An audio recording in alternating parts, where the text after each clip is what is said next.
Hello hi नमस्कार। मैं आपका सूरज सर स्वागत करता हूं आज की सेशन में। और आज हम बात करने वाले हैं एनआईएस ऑन डिमांड फिजिक्स का क्या सिलेबस रहने वाला है। आपके मन में जो अक्सर चलता है कि टीएमए चैप्टर्स भी पढ़ना है क्या सर, पी चैप्टर्स क्या होता है फिर, ये सारी चीज़ें हम आपको इसमें एक्सप्लेन करेंगे। साथ में एक बढ़िया सा स्ट्रेटजी बताएंगे जिससे कि 40 नंबर वाले जो लाने वाला है वो 75 नंबर भी ले आएगा, 75 भी ले आएगा। तो क्या कुछ होने वाला है, कैसे होने वाला है, वीडियो के आखिरी तक आपको बने रहना है। उम्मीद करेंगे कि बैक टू बैक जितने कंटेंट हम आपको दे रहे हैं इसके लिए आपने चैनल को अब तक सब्सक्राइब करके वेल नोटिफाई कर लिया होगा और एनआईएस के अपडेट के लिए आप हमारे free WhatsApp and Telegram channel को ज्वाइन कर लिया होगा, जो डिस्क्रिप्शन में लिंक दिया गया है, जहां हमारे ऐप एंड वेबसाइट का भी लिंक है, जहां फिजिक्स का आपको मिलता है कंप्लीट कोर्स, साथ में इंपॉर्टेंट लेटेस्ट क्वेश्चंस भी अलग सीक्वेंस में। जो आपको अच्छा लगे जाके विजिट कर सकते हैं। खैर नहीं भाई, आज के इस टॉपिक पे आते हैं। आ जाइए यहाँ पे। तो जब हम फिजिक्स की बात करते हैं जी, मन में सुनते ही लगता है कि सर जब एक साल पढ़ने वाला विद्यार्थी, मतलब सोचिए जो 12th सीबीएसई के एग्जाम दे रहा है उसको एक साल मिलता है ना, पूरा एक साल। एक साल छोड़िए, कम से कम 9-10 महीने तो उसके पास होता ही होता है। या मान के चलिए कोई जेई की तैयारी कर रहा है, नीट की तैयारी कर रहा है, उसको 2 साल का समय होता है। तो सर 2-2 साल तैयारी करने के बाद, एक साल तैयारी करने के बाद बच्चे हाथ खड़ा कर देते हैं। तो एनआईएस में जब हम ऑन डिमांड एग्जाम दे रहे हैं, जब हमारे पास 10 दिन का केवल समय है, 20 दिन का केवल समय है, 30 दिन का समय है, 15 दिन का समय है, तो इतने बड़े सिलेबस को जहाँ 11-12 दोनों मिक्स है, कैसे हम कर सकते हैं? क्या संभव है ऐसा कि हम बढ़िया नंबर ले आए? क्या ये पॉसिबिलिटी है कि उसमें स्कोर किया जा सकता है? तो सारी पॉसिबिलिटी है, दुनिया में कोई काम असंभव नहीं होता है, बस डिपेंड करता है आपकी मेंटालिटी पे, आपका माइंड लेवल पे। तो खैर एनीवे, हम सबसे पहले आपको रूबरू कराना चाहेंगे कि एक्चुअली में जो सिलेबस है वो है क्या, जो चर्चा पी और टीएमए चैप्टर्स की होती है। तो यहाँ पर हम आपको लेके आते हैं, जो एनआईएस के ऑफिशियल वेबसाइट पे आप भी देख सकते हैं, खुद डाउनलोड भी कर सकते हैं। फिजिक्स का जो कोड है हमारे पास में, वो कोड है 312, 312 कोड है हमारा। देखिए इसको आप सर्च करेंगे तो आपको मिल जाएगा। यहाँ पे इसके सिलेबस की बात करते हैं तो total number of lessons, how many number of lessons on physics? There are 30 lessons sir NIS physics, but we have only 18 chapters in public examination, that is P chapters, and that is 60% of the total syllabus, the most important। पूरे syllabus का केवल 60% है, and the remaining part of the TMA is approx 40% of the syllabus, and we have only number of lessons 12। But first of all we will complete P chapters, then after we will do something else in TMA chapters। तो जब हम P chapters की बात कर रहे हैं यहाँ पे, so first of all we will start from lesson 3, that is laws of motion, and then next chapter is work, energy and power. When we talk about the laws of motion, actually laws of motion में numerical ज्यादा है।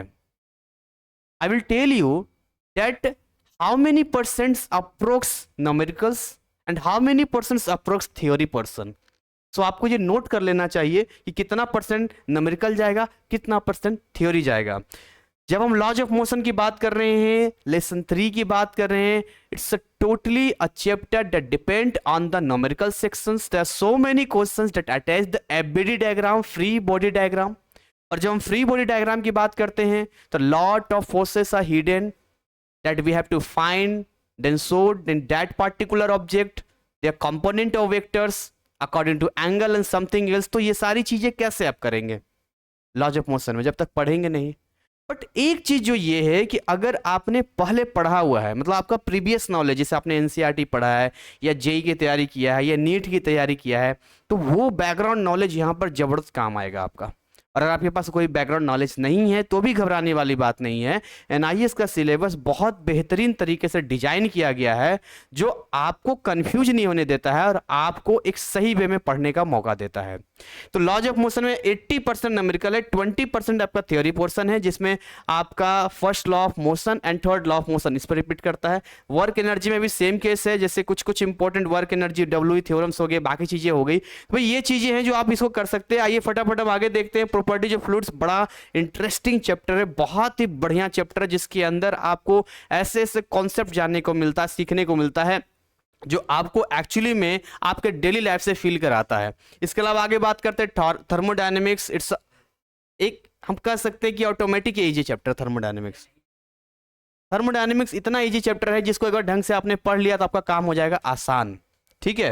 इसके अलावा wave phenomena, wave phenomena एक ऐसा chapter जिसके अंदर बहुत सारे कॉन्सेप्ट मिले हुए हैं, एक दो कॉन्सेप्ट नहीं मिला हुआ है, बहुत सारा कॉन्सेप्ट मिला हुआ है, धीरे धीरे धीरे थोड़ा थोड़ा थोड़ा कर करके मतलब पूरा का पूरा जो है इसके अंदर आपने सारे कॉन्सेप्ट को डाल दिया है। जब हम बात करते हैं चैप्टर 15 की, तो जब भी आप चैप्टर 15 स्टार्ट करोगे तो आप चैप्टर 19 पे आके रुकोगे।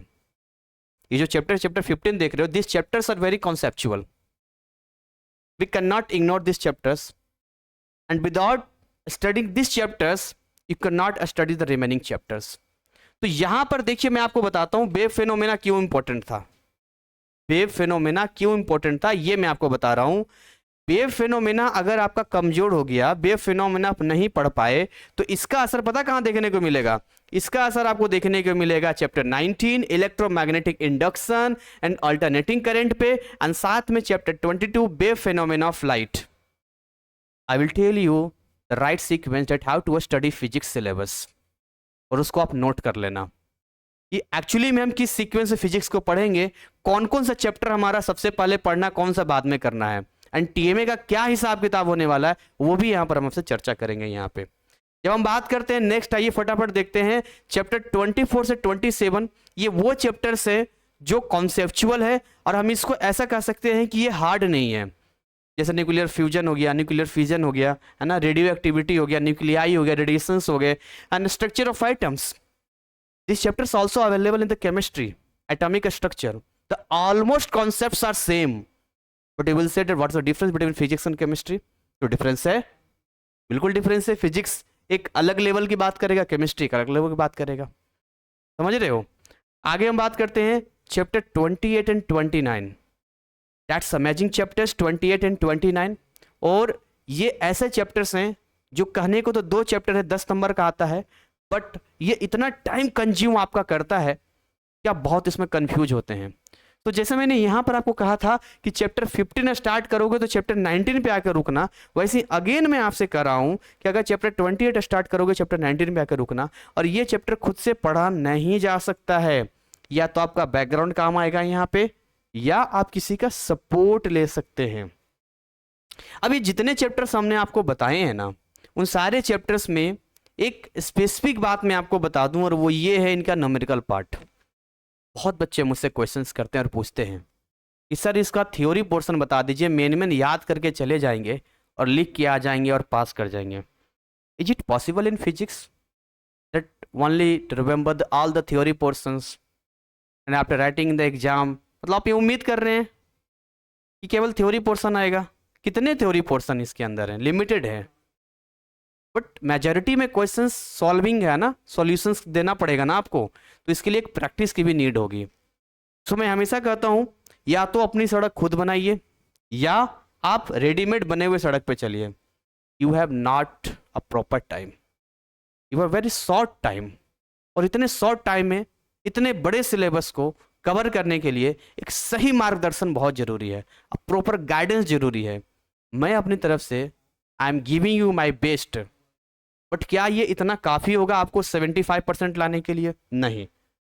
या तो आप एक अच्छे टीचर गाइडेंस से पढ़िए जो आपका ऑफलाइन क्लासेस दे रहा हो, या अगर आपको लगता है घर में कोई पढ़ाने वाला है, या आपका पहले से इतना नॉलेज है कि बस आप इन चीज़ों को देखने के बाद अपने नोट्स वगैरह पढ़ना शुरू कीजिए। NIS की बुक्स को देखिए, या प्राइवेट पब्लिकेशंस की बहुत सारी किताबें आती है उसको पढ़िए। There are so many ways to study and complete the syllabus of physics.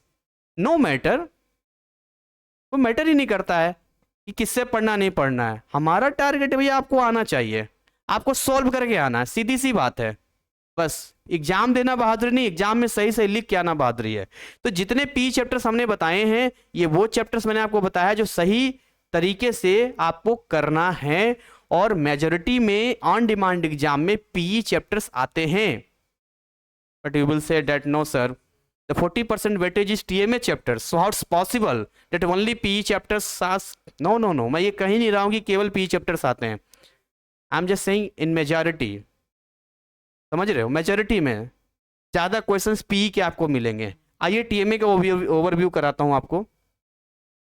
अब हम TMA में आते हैं ना, तो पहला लिखा है यूनिट्स, डायमेंशंस एंड वेक्टर्स। ये वो चैप्टर है जो बड़ा बेसिक है, और ऑलमोस्ट बच्चों को आता होगा जिसने भी फिजिक्स पहले पढ़ा है। तो इस चैप्टर को बहुत आप डीप में जाने की जरूरत नहीं है, अगर खुद से ही पढ़ लेंगे तो भी आपको समझ में आ जाएगा। The second chapter is motion in a straight line. क्या ये चैप्टर हार्ड है? अगर आप लॉज ऑफ मोशन पढ़ते हैं तो ऑलरेडी आप बहुत सारे कॉन्सेप्ट को सीख लेते हैं, तो इस चैप्टर में आने के बाद आपके लिए चीजें इजी हो जाती है।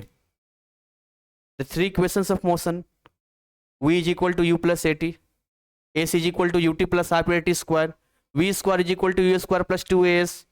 सो जब आप स्ट्रेट लाइन की बात करते हैं तो स्ट्रेट लाइन में फिर इनका पूरा इस्तेमाल होगा, इनके ऊपर एप्लीकेशंस होंगे, इनके ऊपर क्वेश्चंस होंगे, तो बहुत इजी आप इसको हैंडल कर लेंगे। सो मैं बस आपसे ये कहना चाह रहा हूं कि अगर आप पी चैप्टर्स पहले कंप्लीट कर लेते हैं, और अगर बोल रहा हूं अगर आपके पास थोड़ा सा समय है, तो आप फिर टीएमए चैप्टर्स का ओवरव्यू कर सकते हैं। लेकिन ऑलमोस्ट बच्चे कर नहीं पाते हैं क्योंकि समय उनके पास नहीं होता है। एंड शायद यही रीजन है कि that we have the majority of students that giving the public examinations, that is October and April exam. That's why our courses included all PE chapters, not TMA chapters. हमारे TMA chapters नहीं है, हमें इस बात को कहने में कोई शर्म नहीं है। इसलिए कोर्स का फी भी अमाउंट कम रखा गया, 1250 रुपये। जिस दिन हम ये सब ऐड कर देंगे उसके चार्जेस 500-600 रुपया बढ़ जाएगा, या कुछ अलग ऑन डिमांड के दे देंगे, पी वाले पब्लिक वाले का अलग दे देंगे, दैट्स अ डिफरेंट थिंग, वो एक अलग मैटर है। बट मैं आपको बस यही समझा रहा हूँ कि आप पी चैप्टर्स कंप्लीट करो। टीएमए में कुछ ऐसा नहीं है, कुछ कुछ चैप्टर्स होंगे जो मैं आपको गाइड कर रहा हूँ, जैसे मोशन इन अ प्लेन। जब प्लेन की बात करते हैं ये मिलता जुलता है, आप कर लेंगे। मैं ये कह नहीं रहा हूँ कि एग्जैक्ट है, बट ठीक है, बहुत हद तक चीज़ें हो सकती है। हम ग्रेविटेशन की बात करते हैं, इसमें ऑलमोस्ट ऐसे पार्ट हैं जिसको आप क्लास 9th में भी आपने पढ़ा होगा, और अगर आपने क्लास 11 थोड़ा सही से पढ़ा होगा तो ये काफ़ी हेल्पफुल रहेगा आपके लिए, बहुत मजा आएगा पढ़ने में आपको। इसके अलावा motion of a rigid body, ये चैप्टर थोड़ा सा कॉन्सेप्चुअल है, और इस चैप्टर में आपको ध्यान देना होगा, सेंटर ऑफ मास वगैरह पढ़ना होता है, बाकी सारी चीज़ें होती है। तो इसके लिए आप किसी अच्छे यूट्यूब के किसी लेक्चर को देख सकते हैं जो किसी भी टीचर का हो सकता है, फिर NIS का पढ़ सकते हैं। इसको जुगाड़ खाली बता रहा हूँ मैं, क्योंकि ऑलरेडी पी चैप्टर्स आपने कर लिया है, और यहाँ तो बहुत कम बच्चे पहुँच पाएंगे। कितने बच्चे यहाँ तक पहुँच पाते हैं? मेरे नज़र में तो एक आधी बच्चा कोई ऐसा होता है हर सीजन 2 सीजन में जो कहता है सर हमने पी चैप्टर्स कंप्लीट कर लिया है, अब आगे बताइए हमें टीएमए चैप्टर्स कैसे करना है। तो इस बार तो पूरा खोल के आपको बता रहे हैं कि जी ये सारे टीएमए चैप्टर्स हैं, पी पहले कंप्लीट करो फिर यहाँ पर आ जाओ। 8 आ जाओ, इलास्टिक प्रॉपर्टीज ऑफ सॉलिड्स, ये भी थोड़ा कॉन्सेप्चुअल है, इसको भी किसी न किसी टीचर की हेल्प से पढ़ना होगा, खुद से पढ़ना पढ़ सकते हो।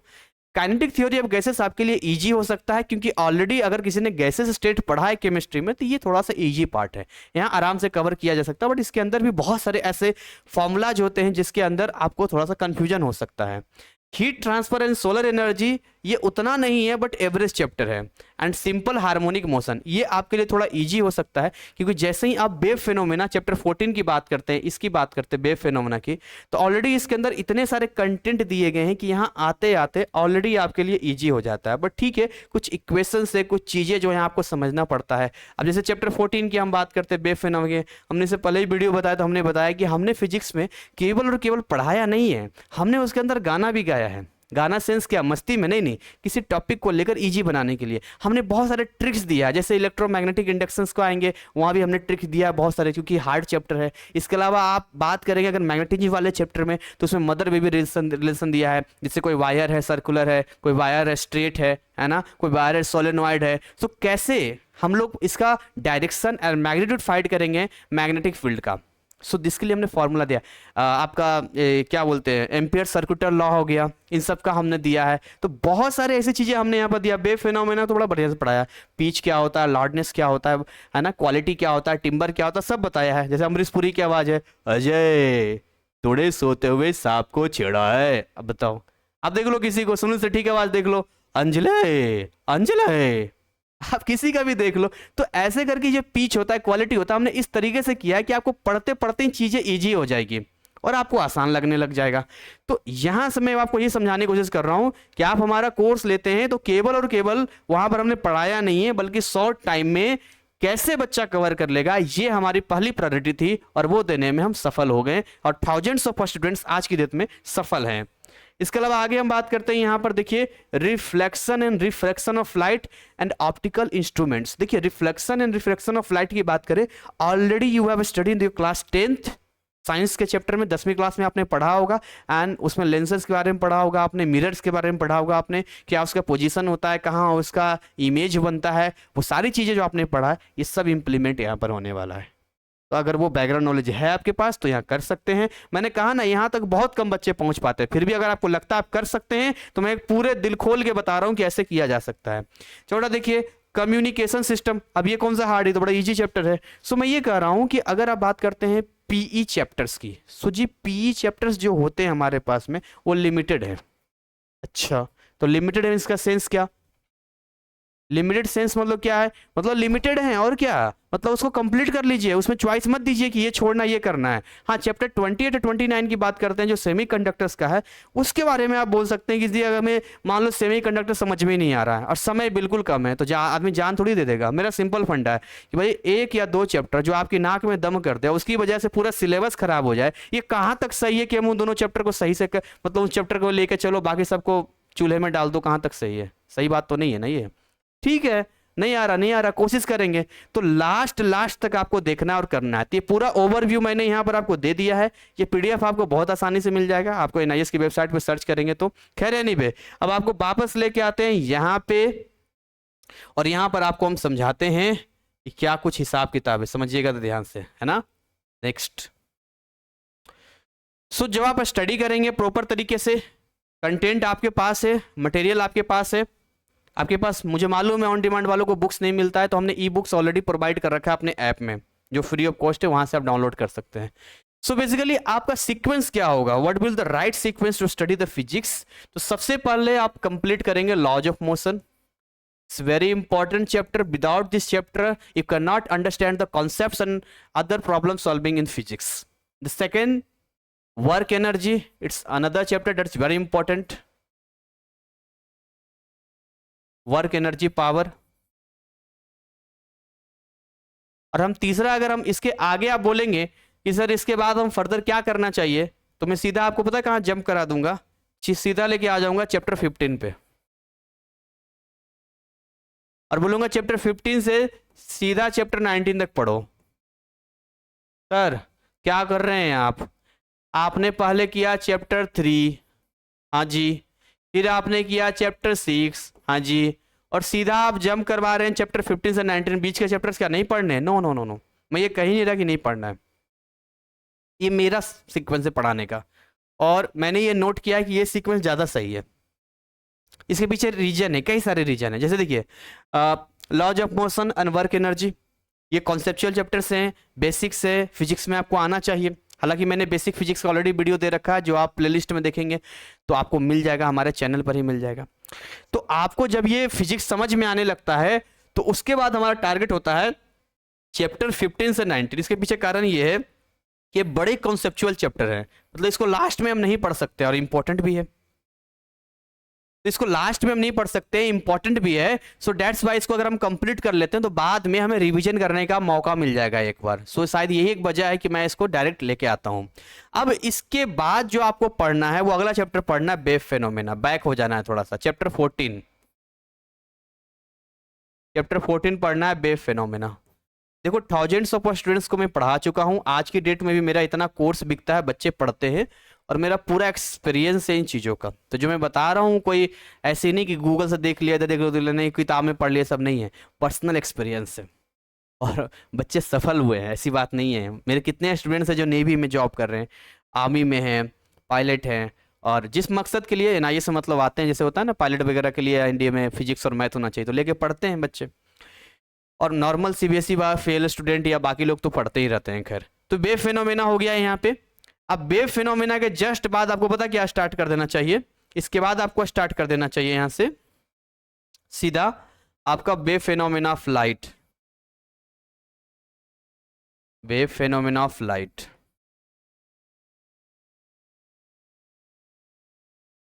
एक बहुत जल्द एक चैनल हम लोग बनाने वाले हैं जिसमें हम लोग आईटी, जेई और नीट के जो कॉन्सेप्ट्स हैं, क्लासेस हैं, वो देने वाले हैं, मैं खुद दूंगा। तो एनआईएस में बस ठीक है, जितना था कर दिए, आगे भी चलता रहेगा, अपना बेस्ट दे ही रहे, सिस्टम बन गया है, बट आगे हमारा भी कैरियर है, तो कुछ काम तो करना ही पड़ेगा ना। तो वेव फिनोमेना ऑफ लाइट यहाँ पर ये आपको पढ़ना है, सीक्वेंस में देख लीजिए इस तरीके से। उसके बाद अब आपको क्या स्टार्ट करना है इसके बाद में, जो रिमेनिंग चैप्टर्स हैं। क्या क्या था रिमेनिंग चैप्टर्स में? तो रिमेनिंग चैप्टर्स में सबसे पहले तो आप यहां पर कंप्लीट कर लीजिए। सबसे पहले डिस्पर्सन स्कैटरिंग ऑफ लाइट, ये इजी है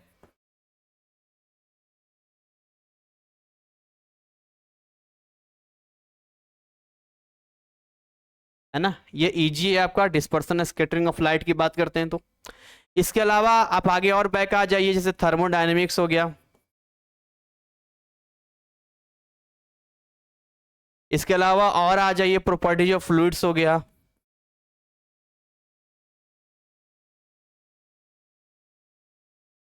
ठीक, तो इस तरीके से आपने इन चैप्टर्स को पढ़ लिया और आपका जो है लगभग लगभग ये मान के चलिए लगभग 70% सिलेबस कंप्लीट हो गया।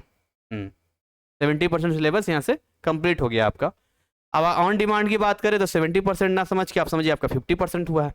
पब्लिक वालों का 70% होता है। इसके बाद नेक्स्ट अब आपको सीधे जंप आना है चैप्टर 24 और सीधा चैप्टर 27। ये बीच वाले चैप्टर्स को अच्छे से पढ़ लेना है, ठीक है, 24 से 27। तो ये भैया कुछ हिसाब किताब है जिसको आप ध्यान से सुन लो, बाद में फिर ऐसा ना हो। मैं आपको भी बताऊंगा कि 10 दिन 15 दिन समय बचा है तो कैसे क्या करना चाहिए, क्या राइट वे होगा वो भी बताऊंगा। मुझे मालूम है वीडियो का लेंथ जा रहा है, लेकिन क्या करें, बताना है तो बताना है, करना ही पड़ेगा, ठीक है। खैर एनीवे, उसके बाद लास्ट में अगर आपको लगता है कि आप सेमीकंडक्टर संभाल सकते हैं तो चैप्टर 28 एंड 29 कर लीजिए। और यहाँ पी चैप्टर्स आपका संपन्न हो गया। क्या हो गया? संपन्न हो गया। कितना इसमें टाइम लगेगा तो आपके ऊपर डिपेंड करता है। मैं इस टाइम की भी बात कर लेता हूँ कि एक दिन में कितना समय देंगे तो हो जाएगा। कितना टाइम लगेगा सर? 2-2 साल लोग पढ़ते, 1 साल पढ़ते, आपने बताया था, तो हमें कितना टाइम लगेगा? कोई नहीं, जब ये कंप्लीट हो जाए तो रिवीजन भी जरूरी है। ऐसा नहीं है कि टीएमए चैप्टर के चक्कर में आप पी पढ़ लो और टीएमए में घुस जाओ और पता चला पी वाला भूल गए तो फिर 0/सन्नाटा पे आ जाओगे फिर आपको दिक्कत हो जाएगी। तो एक बात का याद रखना, जो भी चैप्टर पढ़ना उसका फॉर्मूला लिख लेना और फॉर्मूला लिखने के बाद उसको इतने अच्छे से प्रैक्टिस करना, इतने अच्छे से प्रैक्टिस करना। मैं तो अपने क्लासेस में एक एक फॉर्मूला को 5-5 बार लिखवाता हूँ ताकि आपको इतने अच्छे तरीके से याद हो जाए कि आप बिंदास तरीके से सॉल्व कर पाएं। और कुछ ट्रिक्स भी हमारा काम कर जाता है। मैंने कहा ना चैप्टर 18 में मैग्नेटिज्म वाले में हमने ऐसे ट्रिक दिए जो एक बार आप देख लेंगे, आपको याद करने की जरूरत ही नहीं है। ट्रिक याद रखिए, डायरेक्ट याद हो जाएगा, एकदम सिंपल। कंफ्यूजन उसमें ज्यादा, इसलिए हमने ट्रिक दिया। तो जब हम आगे बात करते हैं यहां पर कि एक्चुअली में क्या एक टाइम टेबल होना चाहिए जो हमें फॉलो करना चाहिए। मान लेते हैं कि आपके पास 10 दिन का समय है, you have only 10 days, you have only 20 days, यानी हम ये भी मान के चलेंगे that you have only 30 days. Okay, so again the problem is that we have very short time और सिलेबस बहुत बड़ा है। So how to cover the syllabus? तो फर्स्ट ऑफ ऑल अपने माइंड को रिलैक्स कीजिए। ये सारी चीजें आपके दिमाग में ही आने वाला है। हेलो, सारे दिमाग में आने वाला है। जब भी मैं फिजिक्स पढ़ाता हूँ, केमिस्ट्री पढ़ाता हूँ, मैं सबसे पहले आपके दिमाग को सही करता हूँ। इसको ऐसे समझिए, मान के चलिए कि मैं आपके घर पे आया और जी हमें बड़ी प्यास लगी है और आप 2nd फ्लोर पर हैं और आपने क्या किया कि सर को बड़ी प्यास लगी है, 1 गिलास पानी लिया, भर लिया और दौड़ते हुए आ रहे हैं। दौड़ते हुए आ रहे हैं हमें जो देने के लिए। मेरे पास पहुंचते पहुंचते कितना पानी बचेगा उसमें? शायद आधा गिलास, आधा तो छलक के गिर जाएगा। ये समय है दिमाग को शांत करने का, पढ़ने का, शांत होकर पढ़ने का। ये हमें सोचना ही नहीं कि हम पूरा पढ़ेंगे, पी भी पढ़ेंगे, टीएमए भी पढ़ेंगे, ये भी पढ़ेंगे, ये भी पढ़ेंगे। क्यों पूरा सोच रहे हो दिमाग में? क्या एनआईएस ने ऐसा कहा है कि पूरा पढ़ के आओगे तभी आप सब क्वेश्चन सोल्व करके जाओगे तभी आप पास करोगे? ऐसा कहा है उसने? किसी एग्जाम ने कहा है? नहीं कहा ना। सर हमें 28 29 समझ में नहीं आ रहा, रो रहे हैं बैठ के। बाकी तो समझ में आ रहा है ना, इन पे क्वेश्चन प्रैक्टिस करो, अच्छा करो। क्यों इसके पीछे पड़े हुए हो? सर पी चैप्टर्स हमारा हो गया है, अब टीएमए कैसे करें? सर दिमाग खराब हो रहा। क्यों दिमाग खराब करो? पी को ही ढंग से कर लो, टीएमए को थोड़ा सा देख लो। मैं ये कह रहा हूं कि आप 60% पढ़ के जाओ, पर ऐसा पढ़ के जाओ कि 60 का 60% करके आओ, आपका नंबर आ जाएगा।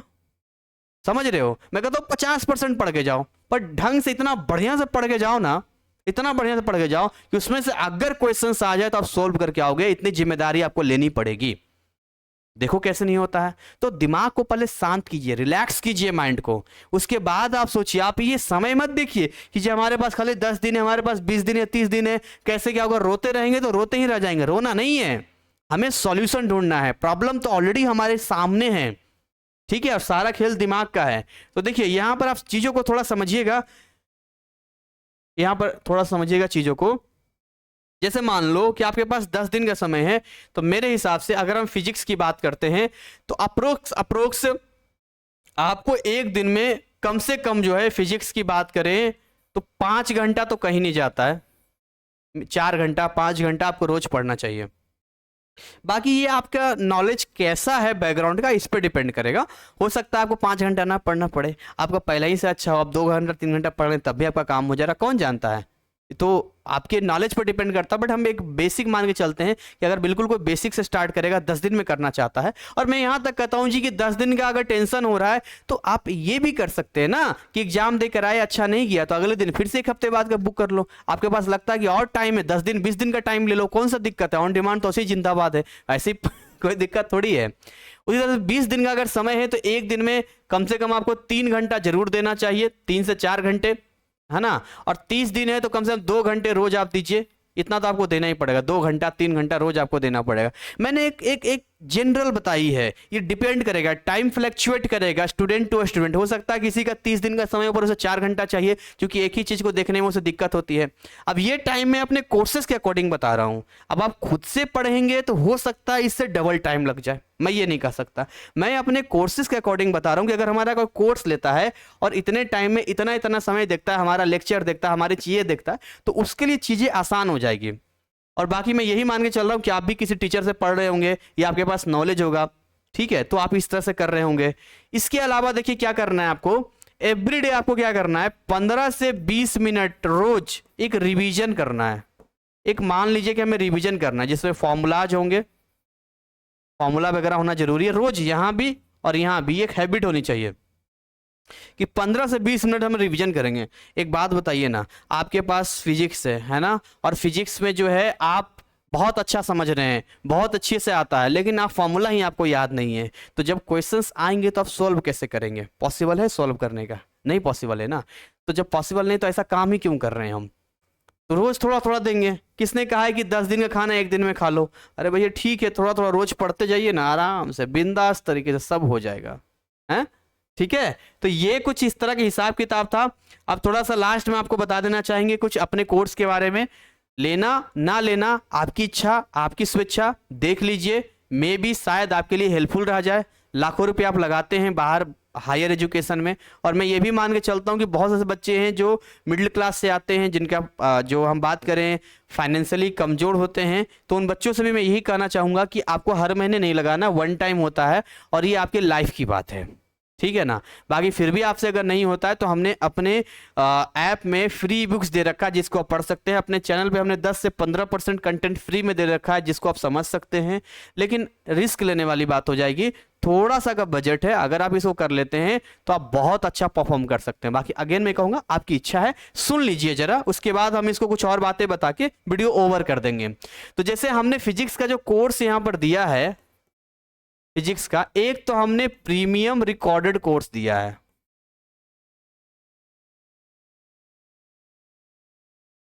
अब कोर्स तो आपको और भी कई जगह पर मिलेगा, लेकिन हम ये नहीं करें कि हमारा कोर्स सबसे बढ़िया, ऐसा कोई पढ़ा ही नहीं सकता है।